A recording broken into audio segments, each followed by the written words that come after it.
tips. It's lovely to have you here. So fill everybody in on what you've done all your life. Fascinating stuff. So, what do I do now? I help women to look and feel their best from inside out. So, I realized from everything I've done before, which I'll talk about in a second, where I got to now. So, everything I do now became from understanding from women, never came to me about that they had nothing to wear, the dress, they couldn't find a dress. It was always about how they felt about themselves, how they perceived themselves, how others perceived them, and how they would like others to perceive them. So those three things I But always ask my that's what clients as what well. what dressing is about, right? Every Uh, day, every morning, it's like, who am I going to meet? How do I feel? What makes me feel comfortable and well, and what also conveys who I am? exactly. It's who are you? Who are we? And who do we want others to think we are? It's like the first Yeah, impression thing, isn't it? You get one yeah. chance to give the first impression.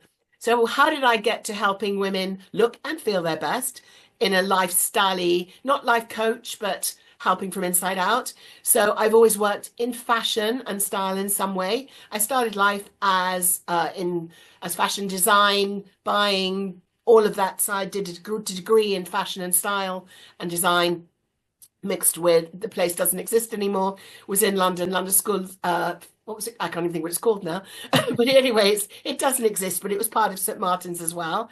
And then from there, I did everything you could possibly do in fashion, from journalism to design to having my own shops to ending up as a celebrity stylist for 30 years, working with A-list celebrities and also presenting on TV as a style journalist, reporter, commentator, working for the BBC, from Royal Ascot for royal weddings, commentating on Kate and William's wedding for the BBC. I'm So jealous there. it was quite an it was a moment to remember, actually being at Westminster Abbey with all the journalists and TV, and actually seeing it as it happened in the I reality. think I hung on to your every word without, having ever met you. So, yeah.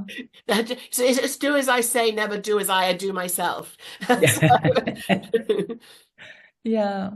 That's so a that is really how it's all about your personal and your public brand. So when I was styling celebrities, it was about their public brand, but also it was about how they felt about themselves. So even though they might have been wearing something on the red carpet, or maybe they were promoting a new record album, song, whatever, it was actually what they wanted the public to believe about this what the music, what audience they wanted for that particular song at that time, or what they wanted the audience, the public, to believe on a movie or their Yeah. personal branding. And it's the same with us, our personal branding.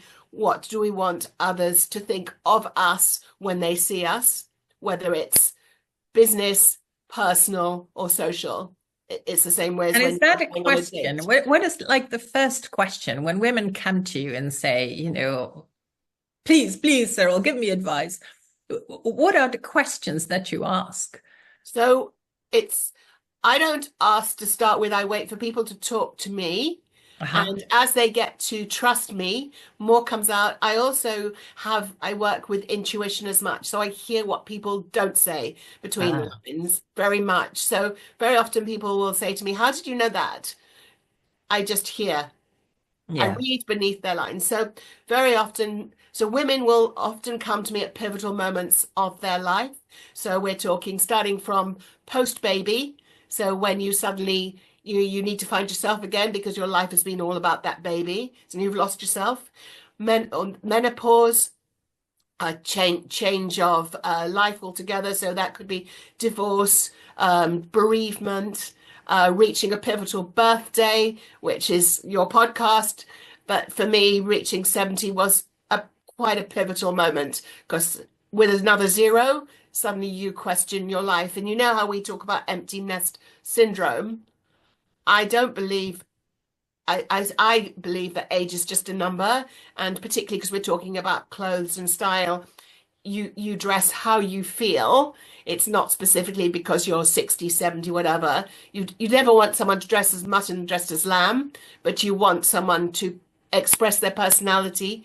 If you know what I mean by Iris Apfel, who died recently, age 102, I think. Fantastic. Amazing. Absolutely amazing. Wonderful. No, she was all about color and expression and expressing her 100 personality. bracelets and huge, no, she was, of course, an icon, but she'd lived, with fabrics and not so much in fashion, I think, more in, But it was so much, it was about you know. expressing yourself. Where was I Yeah. going in that? I was going about that it isn't about a number, your age. However, when you get two pivotal zeros on your age, you question everything in the same way as when you get to empty nest syndrome, particularly, and then you question everything, or maybe divorce and you need to rethink your life. I think at 70, however young you feel or look or whatever you're doing, you still start to question because you're in the second, not even the second, you're in the third part of your life. You're post midlife. And you do question what We you are want. post midlife, Lucy. That's the one, isn't it? And Yes. yeah. That's what we were sort of talking about a couple of episodes ago, that 70 is really quite significant because it is after the kind of 50. official retirement age. So, it really puts you, I mean, I think from, when you're 40, that's quite, you become potentially middle-aged, even if you don't feel middle-aged or look middle-aged, it's sort of, that's what people tend to, 40 40. already. No. Well, I know, it doesn't feel like that anymore. That seems incredibly young to us now. But then when even 60, I think you're still in the kind of the middle life, kind of area. But when you get to 70, you really are, as you say, Ceril, in the third phase I of think life. it just, the word shocks Yeah. me. I don't shock myself so much when I'm on a daily basis. It's just a set when someone says, "How old are you?" And then you go, "Oh," but I am not into being. I'm very pro being whoever you are and whoever you want to be at whatever age you are. Age is purely a number. Absolutely. It is a number, but it's also, I mean, the body changes. I mean, it's really a different number than being 10 or 20. The numbers on my tape measure have changed. What? The numbers on my tape measure have changed. Yes. Well, that is another reason women come to me when their body shapes have changed. And so it isn't so much they've got nothing to wear, but they do not know how to dress for their body shapes.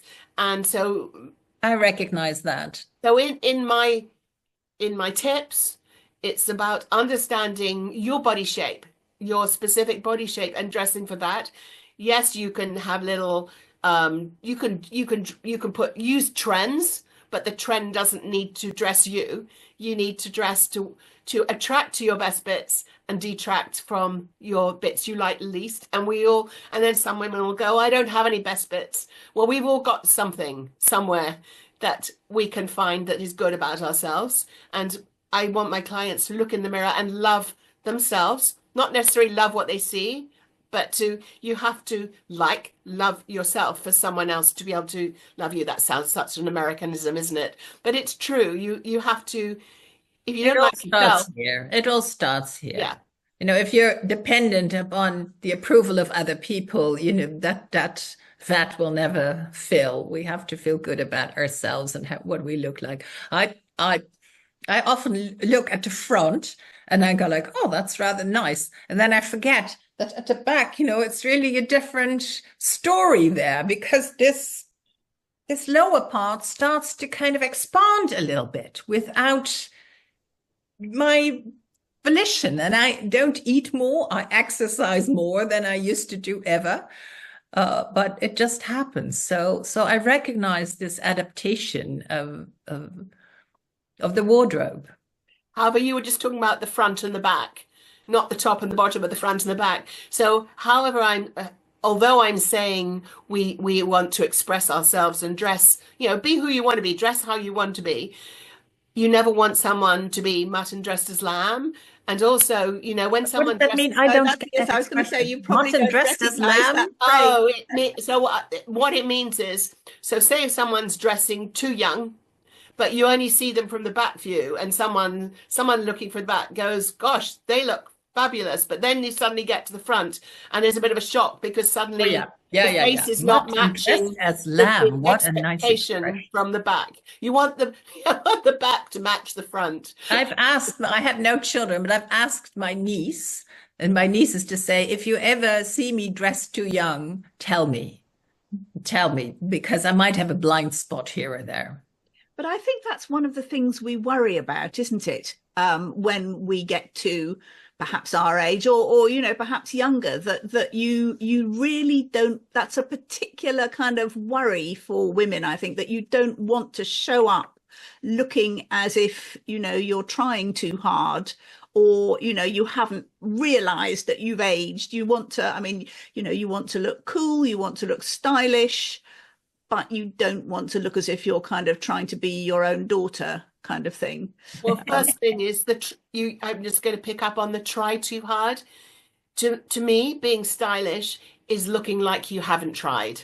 I don't right. mean literally just got out of bed like sloppy, but actually looking as whatever you threw on, it's got some attitude, but it didn't look like you spent hours dressing in front of a mirror. Um, so Kate Moss has always, to me, had had style because whatever she threw on, it probably wasn't thrown on, but it looked like it had Lots and been lots of contrived. styling there, Pardon? I think. Lots and lots of But styling it in the wasn't pictures that we contrived and we spent saw. hours being put together into contrived. It's like people who buy designer, but then wear the same designer top to toe. To me, that is not style. To me, style is maybe wearing something from High Street, from, I don't know, doesn't matter, from Primark, from H&M, doesn't matter. Mixing it, maybe you might have something from Gucci if you're very lucky. Maybe it might be something from Saint Laurent, doesn't matter. But it's mix and match, cheap, expensive. And if you are wearing predominantly high street, but in a very understated way, with making sure the fabrics are nice, and you are not wearing clothes that you basically want to mix and match and show your own style without over egging the what's the But phrase? that's also the Regularly. creativity of it, right? That's what I like. That every day is like a creation. I can wear the same combinations, but sometimes I say, no, no, no, I've worn that. Let me try something else now. And then there's like a who am I today? What is today like? What is the weather? Who am I going to meet? What am I going to do? Am I going to walk or am I going to bike or am I going to so yeah, to adapt. But that's yeah, the creativity in the mixing and matching. I like that. Because color is, you were saying, who am I today? Not I, but who is the person Yeah, yeah, no, wanting who today? yeah. And so sometimes we can get up and we want to wear color because it makes us feel better. Sometimes we'll put on something and actually take it straight off because actually it does not make us feel good that day. Yeah. Not because it doesn't fit, it's actually just somehow the wrong color for that day. And color does make a huge difference, whether it's our surroundings or what we wear in our mood. Yeah. So Interesting. you've opted for black, Lucy. I always opt for black.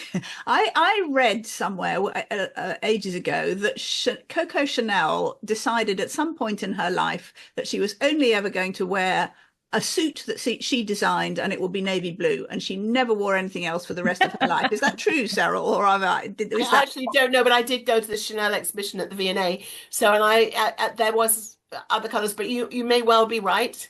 I think for herself, she designed other things, but Yes. obviously, but I feel the same about black. I feel that, I mean, I kind of know what my colors are. I'm a bright winter, so I can wear other colors, obviously. But for me, when I see myself, I think I look best in black. Oh, and it's black with a bit of white and an accents color maybe, but predominantly black, I think suits me best. And so I think, well, why bother to wear anything else when I'm always going to look best in black? So I You do do. look lovely. And I'm going to say on your black though, however, you do have some light, which is Yeah. reflecting near your face. You have some jewelry at the neck and also the collar of your jacket. Also has some, is it gold? I can't really It's see. sort of beigey, creamy Yeah, kind of. so it is lifting. And you, Lizette, look lovely too because you've got this lovely, bright, vibrant green. And so, it's all about what suits our skin tones. And our skin tones do change, as does our hair color as we get older, whatever age. Then At there is 30, another at question. 30 it started. You did go grey very early, didn't you? Yes, like my mother and my grandmother. And I saw my mother go to the hairdresser so often. And I thought, I'm not going to do that. I'm not going to spend time at a hairdresser.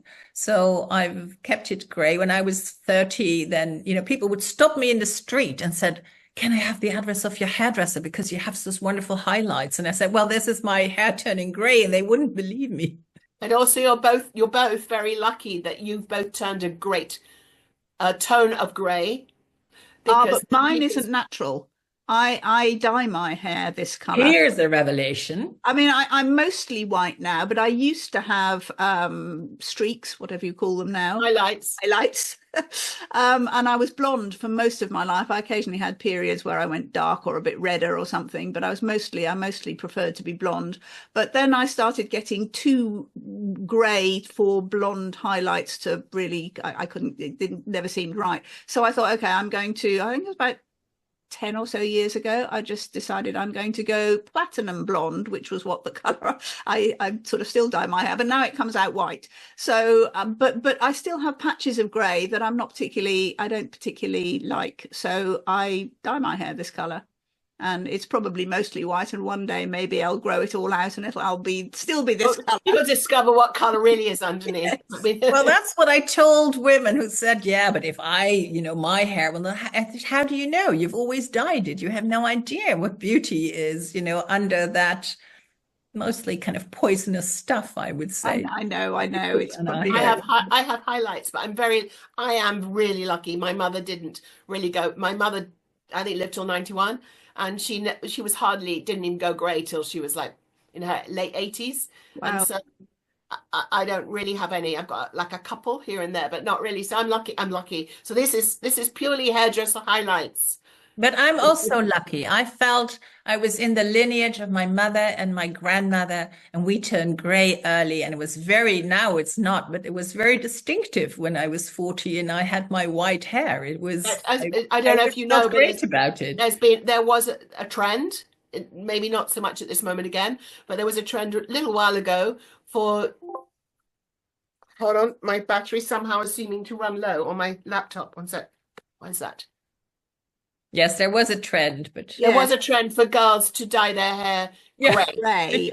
Yeah, but not even Very white. funny. It was actually grey, wasn't it? It was sort of yes. Yeah. So interesting. That seems to have passed, though. But here's another question, which I'm not going to, maybe not to discuss, but does being grey make you look, not you, but can women not want to be grey because they can feel it makes them look older? Yeah, I'm being absolutely. generic in it. Yes, I think that is quite a big question for a lot of women of our sort of age and younger. Is your hair color?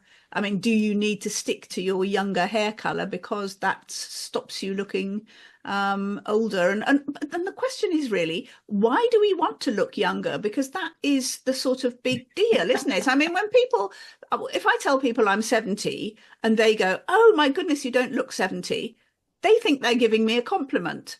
And I sort of wonder, why is it so good to be told I don't look my age when actually I'm rather proud of my age? I'm rather pleased. But also, what kind of prouder that we've got to the age because many aren't privileged enough to reach 70. So we should live, we should be very, very thankful that we've got and being well, hopefully, to this age. But I think we all have these images in our head of what 70 looks like, right? Yes. And it's derived from, for me, it's kind of derived from my mother. What did she and her friends look like at 70? And now I think, my grandmother still dressed very formally in dresses. And my mother had kind of discovered the jacket. She would always wear jackets, even she lived until to be 93. and I dress much more informally. And I think, wow, thank you that trainers are, it's really great for our older feet not to wear those heels, but to wear trainers. And we're very with it with them. So that I'm very grateful for. But I think every generation kind of has to invent what it feels like and looks like to be 70. I think we were the first generation to not want to dress like our mothers Yeah. from the 60s. So by the time we were all born in 54. Yes. Yes. So yeah, so we're talking by the time we'd got to the 1970s, we were definitely not looking like our mothers anymore. My mother was very glamorous always. I don't know if you remember my I do. mother. Yes. Yes. She didn't have me till she was in her late 40s. So she was always much older, but no one knew that because She she did didn't actually. have you until she was in her late Yeah, 40s. she lost all their babies before me, Oh, miscarried. and then you came and you And then I was lived. A miracle. the miracle child. Wow. Wow. How lovely. Yeah. Yeah, so basically she was always much older, but no one would ever have known that from her attitude in life because she was quite eccentric, if would be a word, but she was always definitely glamorous.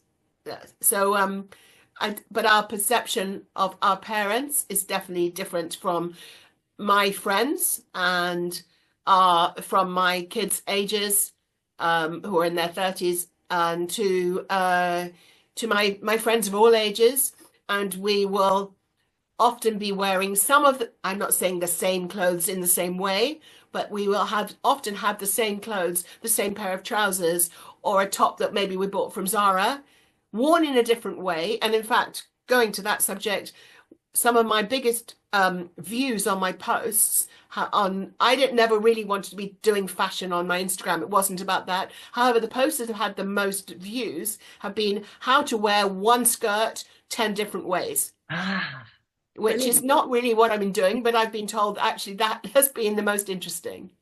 Yes, that is Just thinking fascinating. outside the box with the clothes you already have in your wardrobe and thinking how you wear them in a different way. yeah, And make new when combinations and be creative. And because yes, it is sometimes, oh, I wear this with that and then I'm done. But oh, there's so much more is possible there, right? Because So I maybe think you that, actually don't need to buy new clothes each season to not a whole new wardrobe. You can actually the same shirt or the same trousers or the dress you just wear in an updated way for that year, which brings in the trends. So maybe not so much you said, I don't know how you dress. I can see a lovely top, but I mean, for me, I might wear cowboy boots with something which I've had for 20 years, the same cowboy boots. But because they're really very much back in, I'll wear the cowboy boots with a sweater dress. So I'll change it. I'll change it up. I'll switch it up to whatever I see of the trends, but with a little nod to the trend. Not going the full Monty, but just a nod. That's a very useful tip, I think, actually. You may not see it as a I do tip, but because I do think that's, yeah, very smart. as we age, we don't want to wear the whole trend, but Yeah. a nod to. but Yeah. are there still trends?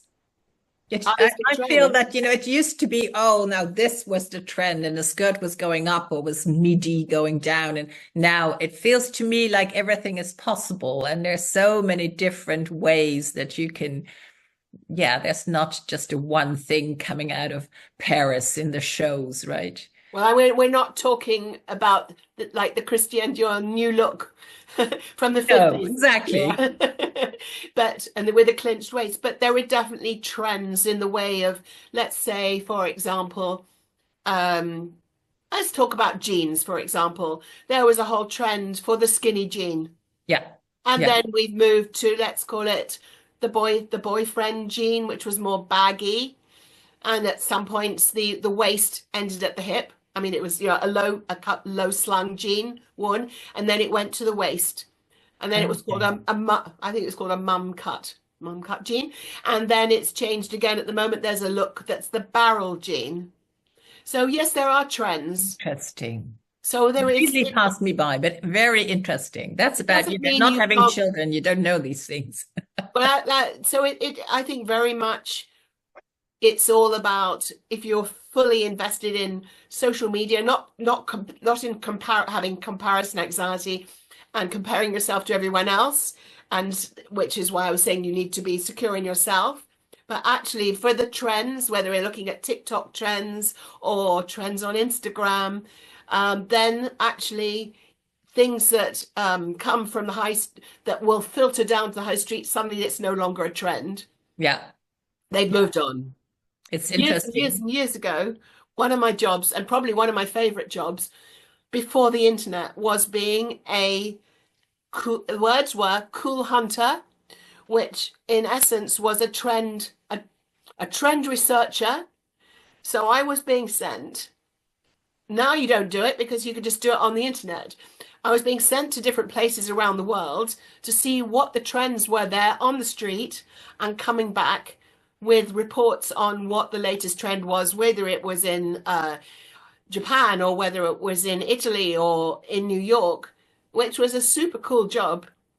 Super cool job. It And it's was a also super cool interesting job. because you say, so it is what people were wearing that was being picked up by the fashion houses so they could supply that. So we're It talking wasn't street, them from making the the trend, but it was street the to the street runway. making the trend, from Yeah, the from the street to street the to the runway. runway. And still in a way, when you look at the the fashion shows around the world, and there's the let's call it the different people taking photographs of who's wearing what. Yeah. Not so much who's wearing what on the front row, because the front row is now the celebrities being paid to wear the designer's clothes, but it's who's wearing what outside on the street Yeah.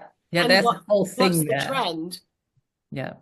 What I was also remembering, Cheryl, is when I had my communications company in the late 80s and early 90s, I would never leave the house or the office without my shoulder pads, right? So it feels like we were kind of proving that we could do what the men could do. And we had these pads to make us big. And I have some of those jackets still left, and I kind of come to here, whereas now the shape is like more natural. But However, such an when interesting you're time. talking about the whole dynasty, as in TV Yeah, that series and too. that That sort of too. Joan Collins type, that period. However, with the advent of lots of 80s TV streaming, as in Rivals, Jilly Cooper's Rivals, which is 80s, there is quite a big resurgence to 80s dressing, and also here as well. I'm sure as well in Amsterdam, we have the whole of wearing clothes, upcycling, wearing clothes, buying vintage, buying from charity shops. So Vintage is a yes, big thing, which so also comes into the circular economy and kind of reusing exactly. But there things is that have a been lot of back into the shoulder pad situation. yeah, Maybe yeah. not quite Oh, I as haven't big seen as them the yet, 80s, but but yeah, yeah. So for myself, I have like 3 rules, go like on. not too low on the neck, not too high, not too short on the leg, and not too tight on the rest. That's actually what my rules are. So I noticed that I wear a lot of skirts, that I like to wear them like over the knee. I really feel yeah, it's nice to have fabric there.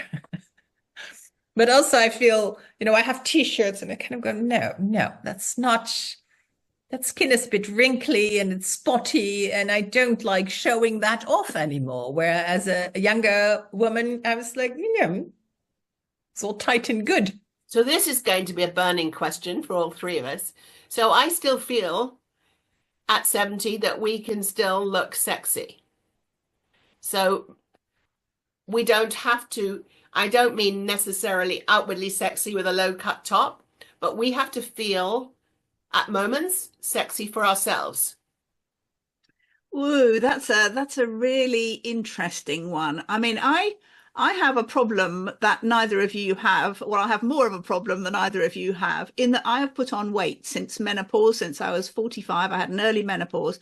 I am much fatter than I used to be. I used to be really proud of my very slim but quite curvy figure, and I used to wear clothes Well, that really lovely. You had a accentuated that. lovely figure. I Lovely. did, but it's gone. And I know, I could do more work and stuff like that. But even so, I mean, it is what it is at the moment, and it's not slim. So I feel that is a kind of inhibitor to even to wanting to look sexy, because that becomes not mutton dressed as lamb, but the sort of a kind of inappropriate in a way. And also, and this is an odd thing, I work with a lot of much younger men who are kind of generally in their 40s.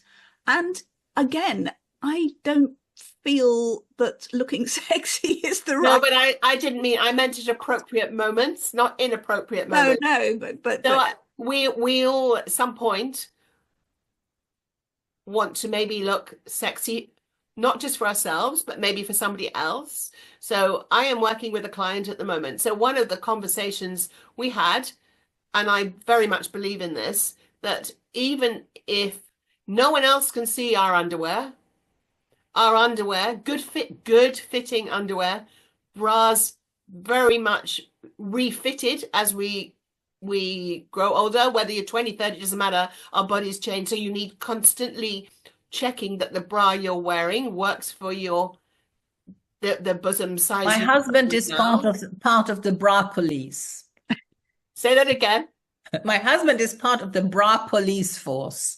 He will tell me when he says, you know, your bra, doesn't work anymore. So we call it the bra police. Okay. And also when I try something on, I was trying something on Saturday, he wasn't there. And I said, well, I have to really pass this by the bra police, whether this is, you know, becoming or not becoming. Is it becoming? Yeah. Well, it's not. So there's two things. One, every woman needs to get checked because most women's bras are a back size so you needs to fit around the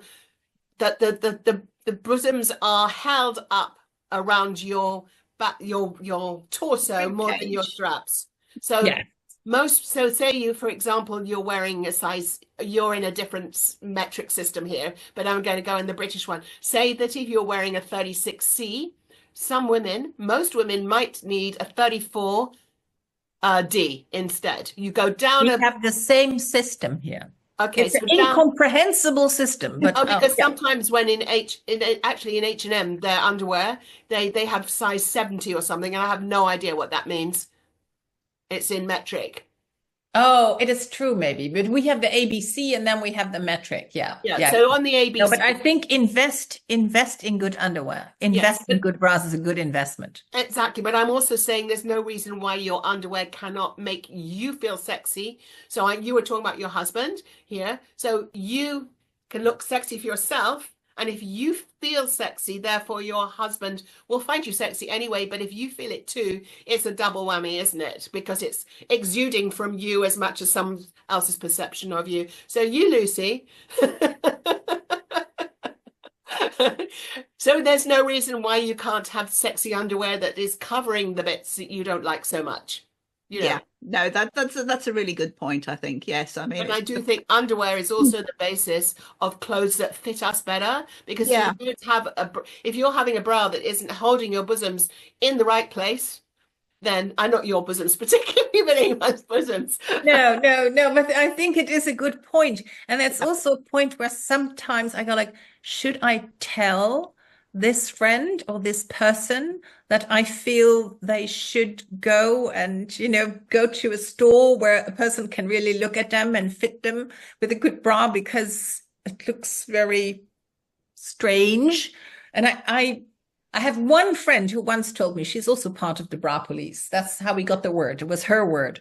But yeah, I haven't really crossed that line of saying to a friend, you ought to maybe, you know, do some renewal in the underwear department. It's a tricky one, isn't it? It is. It could be, sometimes it could be construed in a different way. It's a bit like sometimes when someone who you think is a really good friend, maybe they're not such a good friend, because they'll come and see you and they'll go, and they'll look you up and down and they'll look at what you're wearing, and you may have felt that you looked really good in what you had on. They'll go, oh, that dress looks wonderful on you, but I'm not sure I could wear it myself because I think it's a little young. But you know, that's a bit like passive aggressive, isn't it? Yes, yeah, absolutely. Because they're saying it's a bit too young for them, but you know they're the same age as you, and then you're thinking, something not quite right there. Yeah. Yeah. So, Cyril, do you have any kind of really kind of hard and fast tips, or just, sort of three really useful tips for older, maturer women in terms of looking stylish and cool, either in the shopping or in the wearing or in the mix and matching? I do. Oh, good. Oh, So, we thought you did. I thought you would have them. so firstly, don't be a slave to fashion, but don't get stuck in a rut. So just because you've been wearing something that you think suits you for the last 20, 30, whatever years, doesn't mean it's going to suit you now. So sometimes really assess how you look. Be cruel. Really look at yourself in the mirror and assess your best bits. Look at your best bits. Look at all of us women will look at a mirror and only see our worst bits. I want women to look at the best bits. There will be some we can find, even if it's just ankles. It's something, and they Oh, I think we are so harsh. We're so harsh. so I mean, harsh. God loves Men are really never us as harsh like gods. this. No, Never. this is our body. This is creation. It's a creation. It works all the time. The heart beats 60 times a minute. Isn't it amazing? Exactly. So embrace who you are now and look at the bits we want to others to be attracted to. It could be the cleavage. I'm not saying get them all out, but there's no reason why I can't have a little bit of cleavage if that's the way you want to roll. Um, it's about dressing to suit your body shape. It's about attracting others to your personality, showing who you are in how you dress. Have some personality. It's fine. You don't have to blend into the background. I had a client once who only wore beige and neutrals. I mean, not neutral black, but literally beige. And I said, why is your whole wardrobe this color? She said, oh, and she was a drama teacher. And I said, how can you be a drama teacher and only wear beige? She said, oh, that's different time when I'm teaching. But my mother always told me I wasn't pretty. So therefore, I wanted to disappear into the background. What a long shadow. It's often we are how our A parents have. long shadow that projects, right? Yeah, Way we're being raised about our body awareness and yes, which is why mothers must never talk to their children about their own weight issues in their minds. You should never talk about, never body shame, never weigh yourself in front of your daughters, all of that, because girls are so impressionable about and picking up subliminally on what we put out, how we eat. Oh, I mustn't eat that. It's too many carbs. Mustn't do that. Mustn't do that. Anyway, I digressed from that.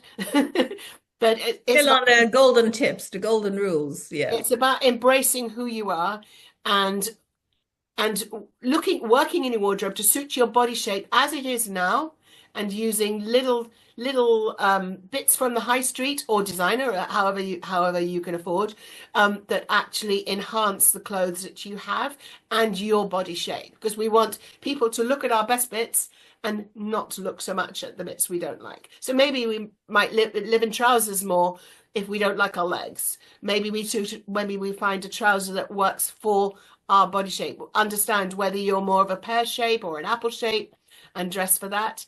And often people forget that as their bodies change, they need to adapt their clothes to work for that. Brilliant. Those are great tips. I think they're very affirming tips as well. We can all do those. I'm also going to say that sometimes haircuts can change how we are perceived, and sometimes as we age, this is not at you, Lizette, because you look lovely as you are, but sometimes, particularly let's go in my case, if I had longer hair, which I'd love to have, it drags down my face, and actually we want to do things that uplift to create, I'm not saying look younger, but create a more youthful appearance. You have lovely bone structure, so it's not affecting you. But for me, it's better to have hair that stops there because it creates a better. So it's about looking at ourselves non-judgmentally, but in a way that we can critique and work with what we have. So it could be glasses that suit our face shapes, working with makeup that actually now suits our skin tones as we are aging, whatever age we are, working with hair color that suits our skin tones, working with makeup that suits our skin tones, choosing a haircut that isn't dragging our face down, choosing clothes that flatter body and that sculpt our body because it's attracting the other's eye to the best bits. Some colors, some patterns also will look better on us as we grow older. Well, that has been brilliant. Thank you so much, Ceril. That's been such an interesting conversation about so much more than tips for clothes for older women. It's been really, really fascinating, and I hope it's certainly made me think, and I hope it's made everybody think. So thank you for coming today. And Yeah, thank you. Thank you both. It's been an absolute pleasure having you here. So Lisette and I will be back next week. And Ceril Campbell, thank you. Oh, how can people get in touch with you? What's the best way if people want to get in touch with you? They can find me on Instagram at Ceril, Ceril Campbell, Campbell. I can't spell my own name, Campbell, or my website is cerilcampbell.com, and I can be found both ways. Brilliant. Thank you so much, and goodbye for this. Thank you. Thank you. Bye. Bye. Bye.